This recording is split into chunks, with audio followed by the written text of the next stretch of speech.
하루간 경제 뉴스를 종합하는 시간 경제온입니다.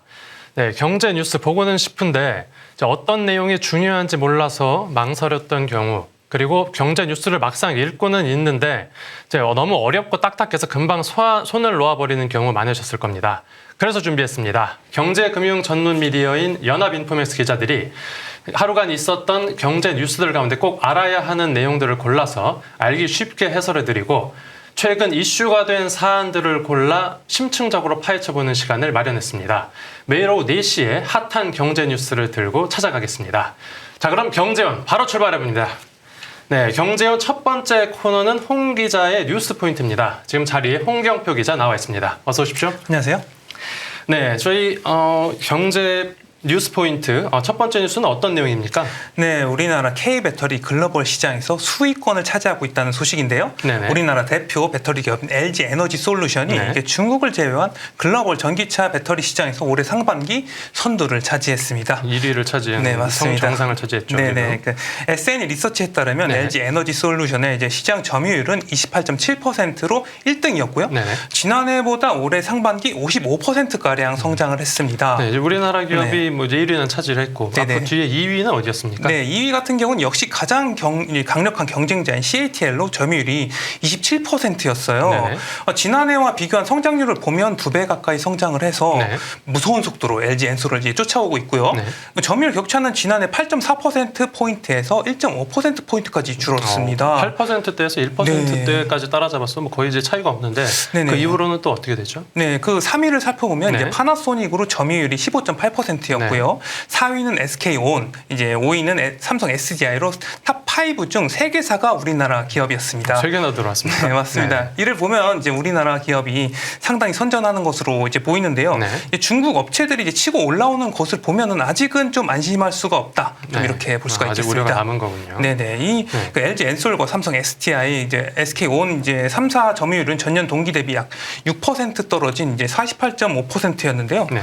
반면 이제 CATL을 포함한 중국 업체들은 폭발적인 성장을 나타내면서 점유율을 확대하고 있는 상태고요. 네. 비아디는 이제 6위에 랭크가 되어 있습니다. 중국이 이렇게 좀 성장 속도가 빠른 건 가격 때문입니까? 네, 그 중국이 이제 가성비로 좀 치고 올라오고 있는데요. 네. 최근에 이제 테슬라, 폭스바겐 등 글로벌 자동차 업체들이 리튬 인산철 LFP 배터리를 채택한다고 발표를 했는데 네.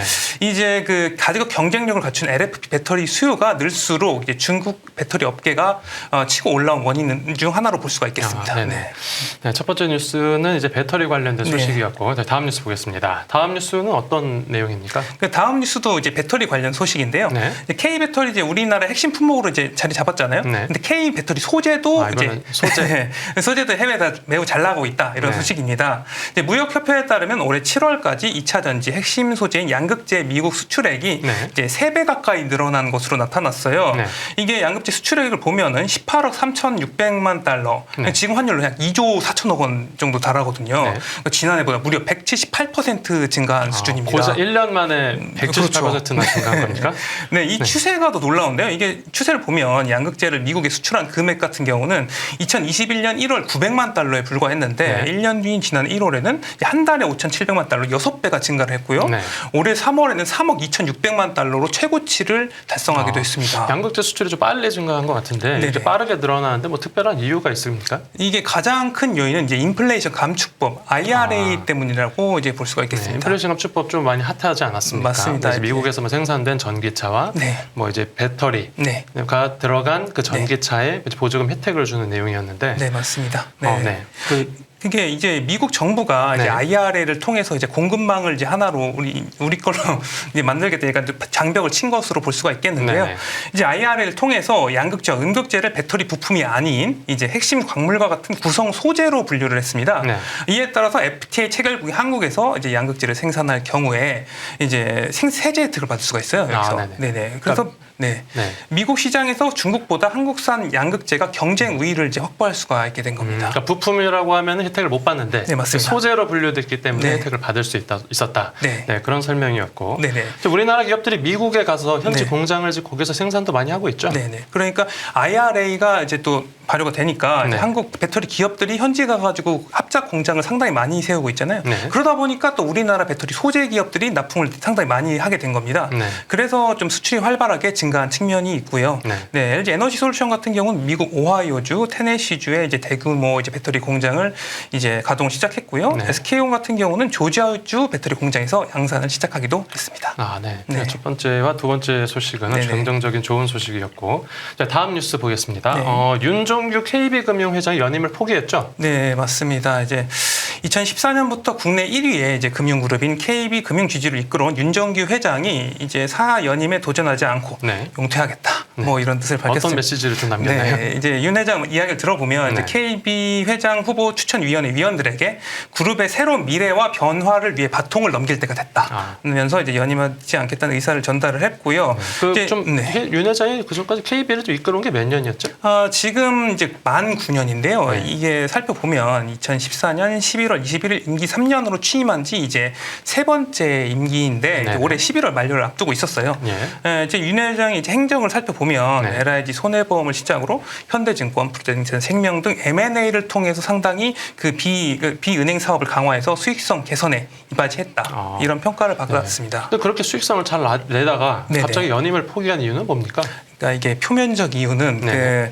KB금융이 완전적 궤도에 올라섰잖아요. 사실 네. 뭐 할 만큼 다 했고 네. 네, 후배들에게 맡기더라도 현재 어떤 일은 잘 나가는 상황이 이어질 수 있다. 네. 그러니까 박수 칠 때 떠나자. 뭐 이런 이야기인데 이제 좀 더 들어가 보면 그러니까 다른 그러면 이제 금융주주 CEO들이 줄줄이 좀 교체되고 있는 그런 게 좀 영향이 있을 수도 있겠죠? 네, 맞습니다. 이게 금융권을 둘러싸고 세대 교체 바람이 강하게 불고 있잖아요. 네네. 그러다 보니까 거기다 이제 정부와 금융당국 사실상 좀 압박이라고 할 수 있는 것이죠. 이제 장기 집권 행태에 대해서 상당히 부정적인 이제 반응을 보이고 있는 것도 아무리 후치 실적을 낸다고 해도 윤 회장이 자리를 계속 지키기는 좀 힘들지 않을까. 뭐 그래서 결국엔 물러나지 않을까 하는 이제 시장의 좀 분석이 좀 있었습니다.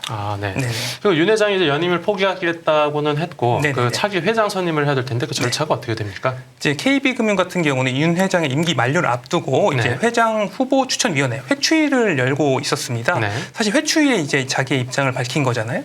근데 내일 회추위가 또 열려요. 네. 여기서 이제 1차 후보군 6명의 숏 리스트를 이제 선정을 해서 여기서 이제 뭐 인터뷰와 뭐 좀 진행을 해서 이제 후보군을 이제 고르게 되는 거고요. 네, 그럼 차기 회장 누가 거론되고 있습니까? 네네. 시장에서 그 6명의 이제 양종희, 이동철 허인 부회장과 박정림 총괄 부문장 KB증권 대표, 이재근 KB 국민은행장 등이 포함될 수 있다. 이런 예상이 나오고 있고요. 추가로 일부 계열사 대표가 이제 다크호스로 부상할 수 있다. 뭐 이런 분석도 나오고 있는 상황입니다. 네네네. 앞으로 이제 이달 29일에서 이달 29일에 회추위가 3명으로 이제 그 후보군을 좁히고요. 다음 달 8일 정도에 이들 대상으로 면접을 진행한 후에 최종 후보 1명을 낙점한 것 같은데 다음 달까지 좀 지켜봐야 될 것 같습니다. 네, 이제 앞으로 뭐 또 어떻게 결과가 될지는 지켜봐야 되겠고요. 다음 뉴스 보겠습니다. 우리 경제와 관련해서 긍정적인 전망이 나왔죠? 네, 맞습니다. 이게 올해 상반기 같은 경우는 우리나라 경제가 상당히 어려운 상황이었잖아요. 반도체도 그렇고. 그런데 이제 KDI 같은 경우는 우리 경제에 대해서 그러니까 지난달 경제 동향에서는 경기 저점을 지나가고 있다 이렇게 밝혔는데 이제 이번 달에는 경기 부진이 완화하고 있다. 상당히 그래서 우리나라 경제가 좀 턴어라운드하고 있다. 이런 저점으로 본 거죠. 네, 저점 지난달 저점 봤는데 이제 진짜 올랐다. 뭐 이렇게 좀 봤습니다. 이제 KDI 같은 경우는 그 서비스업 생산이 완만한 증가세를 이어가고 있다 이렇게 봤고요. 제조업 생산도 반도체를 중심으로 부진이 완화하고 있다고 밝혔습니다. 지표별로 살펴보면 이제 서비스업 생산과 관공업, 자동차 부문 생산이 증가세를 이어갔다고 밝혔고요. 이제 반도체도 수출이 좀 증가하고 있다. 뭐 변수 같은 건 없습니까? 네, 이제 여전히 그 우리나라 최대 출국 이제 중국의 경기 회복 지연과 원자재 가격 상승 같은 경우는 이제 리스크 요인으로 지목받고 있습니다. 알겠습니다. 자, 마지막 뉴스 또 보겠습니다. 마지막 뉴스는 또 어떤 내용 전해 주십니까? 네네. 그 우리나라 이제 올해 근원 물가가 외환위기 이후에 최대폭으로 상승했다. 이런 내용입니다.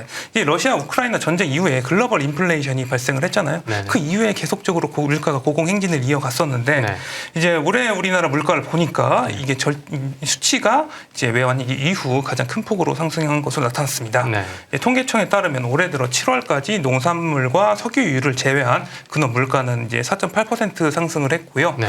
이는 외환 위기 때를 비교해 보면 6.8%였거든요. 네. 그때 이후로 가장 높은 수준이고 2009년 당시 4.2%보다 더 높은 수준으로 볼 수가 있겠습니다. 그런데 이제 소비자 물가 같은 경우는 네네네. 그래도 좀 이제 안정세를 찾았다고 네네. 하는데 지금 말씀해주신 거는 근원 물가지 맞습니다. 않습니까? 근원 물가라는 건 어떻게 계산이 되는 겁니까? 이 근원 물가라는 거는 네. 이제 농산물과 석유를 제외한 겁니다. 이제 네. 이게 날씨 농산물 같은 경우는 계절적 요인을 많이 받잖아요. 그렇죠. 그리고, 이번에 이렇게 장마가 오고 이러면 네네. 가격이 좀 올라가는 거기도 하고요. 네, 맞습니다. 네. 그리고 석유는 국제 유가 변동에 취약하니까 그런 네. 계절적 요인과 이제 국제 정세 변동 요인을 좀 빼서 이제 진짜 근원 물가를 살펴보겠다 이런 건데 네. 그래서 물가 변동의 장기적 추세를 파악하는데 근원 물가가 쓰입니다. 네. 그러니까 상대적으로 조금 더 장기적인 추세를 볼 네네, 때 맞습니다. 근원 물가를 쓴다. 네네네. 그런데 이 근원 물가가 그러면 이제 빠르게 떨어지지 않고 있는 이유는 네. 뭡니까? 예, 이제 가장 큰 원인은 외식 물가가 주도하는 이제 서비스 물가를 꼽는데요. 네네. 이제 통계청 같은 경우는 개인 서비스 분야의 물가 기여도가 높다고 평가를 했습니다. 네. 이는 이제 우크라이나 전쟁 여파로 원자재 가격이 상승해서 이제 서비스 물가가 높아진 영향도 크고요. 네.